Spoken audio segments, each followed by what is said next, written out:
మానవ సమాజంలో ఉంటున్నప్పుడు ప్రజాస్వామ్యంలో మావోయిస్టులకు బ్రతికే హక్కు ఉందా లేదా?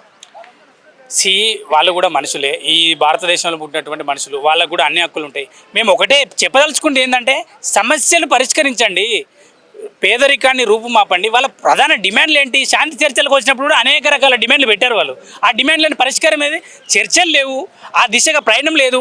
పైగా ప్రశ్నిస్తున్న వాళ్ళపైన కేసులు, దేశద్రోహం, ఆదివాసీలు ప్రశ్నిస్తే నక్సలైట్లు, ముస్లిమ్స్ పైన ప్రశ్నిస్తే ఉగ్రవాదులు, స్వయాన భారత ప్రధాన అభ్యర్థి రాహుల్ గాంధీ పైన అర్బన్ నక్సలైట్ అనేటువంటి ముద్ర వేస్తున్నారు. అంటే ప్రజాస్వామ్యం ఎక్కడ అమలవుతుంది? ఇంకా ఏంటంటే, పార్లమెంటు సాక్షిగా మొత్తం కూడా మేము పలానా సంస్థని, పలానా వ్యక్తులని మొత్తం కూడా తుదిముట్టిస్తామని హోంమంత్రికి ప్రకటించాక ఎక్కడిది? అంటే అంత నిస్సిగ్గుగా